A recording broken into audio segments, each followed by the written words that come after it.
ಆತ್ಮೀಯರೇ ನಮಸ್ಕಾರ. ನಾನು ನಿಮ್ಮ ಖಾಸಿಂ ಮಲ್ಲಿಗೆ ಮಡುವು. ವಾರಕ್ಕೊಂದು ಕಗ್ಗ ಈ 98ನೇ ವಾರದ ಸರಣಿಗೆ ಆತ್ಮೀಯ ಸ್ವಾಗತ. ಮನೆಗೊಂಡಪ್ಪನವರು ಏನು ಹೇಳ್ತಾ ಇದ್ದಾರೆ ಬನ್ನಿ ಕೇಳೋಣ.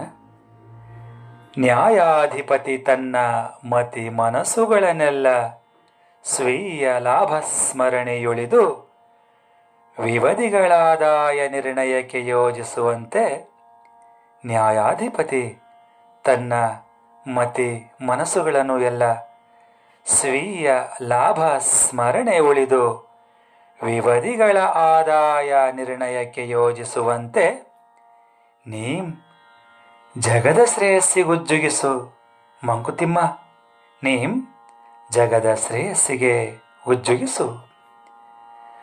ಮತಿ ಅಂದರೆ ಬುದ್ಧಿ, ಸ್ವೀಯ ಅಂದರೆ ತನ್ನ ಸ್ವಂತದ, ವಿವಾದಿಗಳು ಅಂದರೆ ವಿವಾದವನ್ನು ನ್ಯಾಯಾಲಯಕ್ಕೆ ತಂದವರು, ಉಜ್ಜುಗಿಸು ಅಂದರೆ ವಿನಿಯೋಗಿಸು.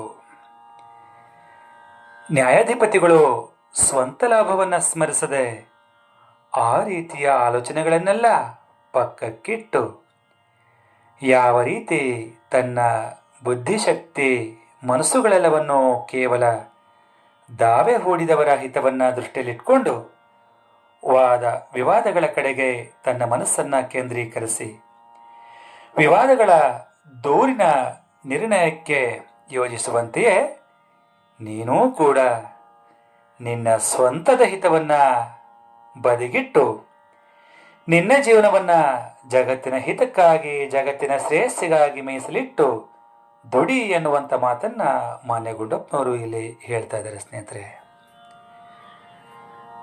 ಸಹಜವಾಗಿ ಯಾವುದೇ ರೀತಿಯಾದಂತಹ ಮನುಷ್ಯನ ಮೇಲೆ ಆರೋಪ ಇದ್ರೂ ಕೂಡ ಅವನು ಆ ಆರೋಪ ಸಾಬೀತಾದಾಗೆ ಅಪರಾಧಿ ಆಗ್ತಾನೆ. ಅಲ್ಲಿ ಸಹಜವಾಗಿ ಕೋರ್ಟಲ್ಲಿ ವಾದ ವಿವಾದಗಳು ನಡೀತದೆ. ಆ ಎಲ್ಲವನ್ನು ಕೂಡ ನ್ಯಾಯಾಧೀಶರು ಕೂಲಂಕುಷವಾಗಿ ಅದನ್ನು ಕೇಳಿ ಸೂಕ್ಷ್ಮವಾಗಿ ಅವಲೋಕಿಸಿ ಯಾರ್ದು ತಪ್ಪು ಯಾರ್ದು ಸರಿ ಅಂಥೇಳಿ ಕೊನೆಗೆ ಅಂತಿಮ ತೀರ್ಪನ್ನು ನೀಡ್ತಾರೆ. ಆ ತೀರ್ಪು ಯಾರು ತಪ್ಪು ಮಾಡಿರ್ತಾರೋ ಅವನಿಗೆ ಶಿಕ್ಷೆ ಆಗುತ್ತೆ, ಯಾರು ಅನ್ಯಾಯಕ್ಕೆ ಒಳಗಾಗಿರ್ತಾರೋ ಅವ್ರಿಗೆ ನ್ಯಾಯ ಸಿಗುತ್ತೆ ಅಲ್ವಾ ಸ್ನೇಹಿತರೆ? ಹಾಗೆಯೇ ನಾವು ಸಹಜವಾಗಿ ಇಂದಿನ ಸಮಾಜದಲ್ಲಿ ಕಾಣ್ತೇವೆ. ಯಾರಾದರೂ ನಮ್ಮೋರು ಅಂತಂತಂದ್ರೆ ನಮ್ಮ ಕುಲದವರೇ ಆಗೋಕ್ಕಾಗಿಲ್ಲ, ನಮ್ಮ ಮನೆಯಲ್ಲೇ ತಗೊಂಡಾಗೆ ಯಾರಾದರೂ ತಪ್ಪು ಮಾಡಿದ್ರೆ, ತಮ್ಮನೋ ಅಣ್ಣನೋ ಅಕ್ಕನೋ ತಂಗಿನೋ ಅಥವಾ ಅಪ್ಪನೋ ಅಮ್ಮನೋ ಈ ರೀತಿ ತಪ್ಪು ಮಾಡಿದ್ರೆ ಅವ್ರನ್ನ ನಾವು ಬಚಾವ್ ಮಾಡಿಕೊಳ್ಳೋ ದೃಷ್ಟಿಯಿಂದ ನಾವು ಯೋಚನೆ ಮಾಡ್ತೇವೆ, ಆ ಪ್ರಯತ್ನ ಮಾಡ್ತೇವೆ. ಇಂದಿನ ಸಮಾಜ ನಾವು ಇದನ್ನೇ ಕಾಣ್ತಾ ಇರ್ತೇವೆ.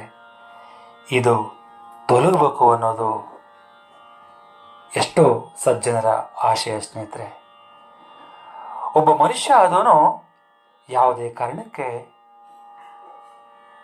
ಇಲ್ಲಿ ನಮ್ಮವರು ನಿಮ್ಮವರು ಅಂತಂತಂದ್ರೆ ಆಗಲೇ ಹೇಳಿದೆ, ನಮ್ಮ ಜಾತಿ ನಮ್ಮ ಕುಲ ಅಂತ ನೋಡದೆ ಯಾರು ಈ ಸಮಾಜದಲ್ಲಿ ನ್ಯಾಯ ನೀತಿ ಸತ್ಯ ಧರ್ಮದಿಂದ ಬದುಕ್ತಾರೋ ಅವರು ಮಾತ್ರ ನಮ್ಮೂರಾಗಬೇಕು. ಒಬ್ಬ ಮನುಷ್ಯನಲ್ಲಿ ಅದ್ಯಾವುದೂ ಕೂಡ ಕಾಣಕ್ಕೆ ಸಾಧ್ಯ ಇಲ್ಲ ಅನ್ನೋದಾದ್ರೆ ಖಂಡಿತ ಅವ್ರು ಯಾರೂ ಕೂಡ ನಮ್ಮವರು ಆಗೋದಕ್ಕೆ ಸಾಧ್ಯ ಇಲ್ಲ ಸ್ನೇಹಿತರೆ. ಮನೆಯಲ್ಲಿ ತಂದೆನೇ ತಪ್ಪು ಮಾಡಲಿ, ತಾಯಿನೇ ತಪ್ಪು ಮಾಡಲಿ, ಇನ್ಯಾರೋ ತಪ್ಪು ಮಾಡಲಿ, ಒಟ್ಟಿನಲ್ಲಿ ತಪ್ಪು ತಪ್ಪೆ. ಇದನ್ನು ನಾವು ಸಹಿಸಿಕೊಳ್ಳದೆ ಅವರನ್ನು ನಾವು ಬಚಾವ್ ಮಾಡದೆ ನಾವು ಕಾನೂನಿಗೆ ಹಿಡಿದುಕೊಟ್ಟಾಗೆ ನಮಗೂ ಒಂದು ಘನತೆ ಬರುತ್ತೆ, ಹಾಗೆ ಒಂದು ಮನುಷ್ಯತ್ವಕ್ಕೂ ಕೂಡ ಬೆಲೆ ಬರುತ್ತೆ ಸ್ನೇಹಿತರೆ. ಹಾಗೆ ಮಾನ್ಯ ಗುಂಡಪ್ಪನವರು ಹೇಳ್ತಾರೆ, ಕೇವಲ ನಿನ್ನ ಸ್ವಾರ್ಥಕ್ಕಾಗಿ ಬರೀ ನಿನ್ನ ಮನೆ ಸಂಸಾರ ಅಂತ ನೋಡದೆ ನಿನ್ನ ಆಯುಷ್ಯವನ್ನ ಸಮಾಜಕ್ಕಾಗಿ ದೇಶಕ್ಕಾಗಿ ವಿಶ್ವಕ್ಕಾಗಿ ವಿನಿಯೋಗಿಸು. ಒಳ್ಳೇದು ಮಾಡು, ಮಾಡ್ತಾ ಇರು ಮಾಡ್ತಾ ಇರು ಮಾಡ್ತಾ ಇರು. ಆದರೆ ಯಾವುದೇ ಕಾರಣಕ್ಕೆ ಮಾಡದೆ ಅನ್ನುವಂತಹ ಅಹಂಕಾರ,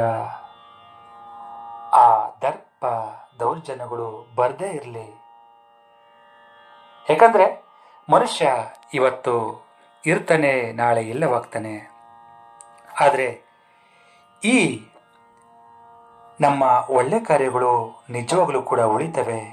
ಹಾಗಾಗಿ ನಾವು ಸ್ವಾರ್ಥರಹಿತರಾಗಿ ಸಮಾಜಕ್ಕಾಗಿ, ಇಡೀ ವಿಶ್ವಕ್ಕಾಗಿ ನಾವು ನಮ್ಮಿಂದ ಒಂದು ಅಳಿಲು ಸೇವೆಯನ್ನು ಸಲ್ಲಿಸೋಣ ಅಂತ ಹೇಳ್ತಾ ಈಗ ಕೇಳೋಣ ನನ್ನ ರಾಗ ಸಂಯೋಜನೆಯ ಈ ಕಗ್ಗವನ್ನು.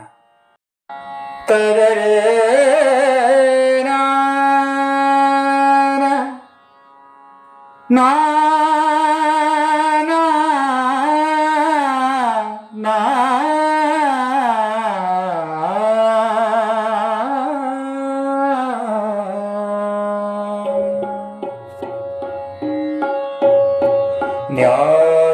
ನ್ಯಾಯಾಧಿಪತಿ ತನ್ನ ಮತಿ ಮನಸ್ಸುಗಳನ್ನು ಎಲ್ಲ,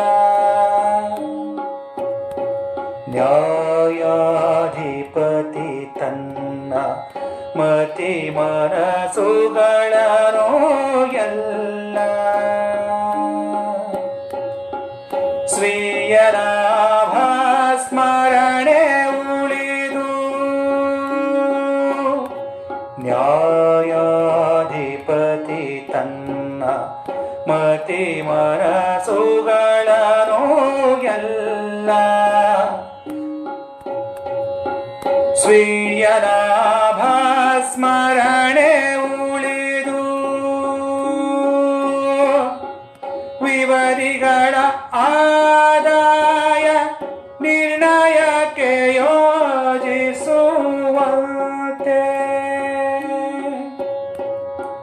ವಿವರಿಗಳ ಆದಾಯ ನಿರ್ಣಯಕ್ಕೆ ಯೋಜಿಸುವಂತೆ,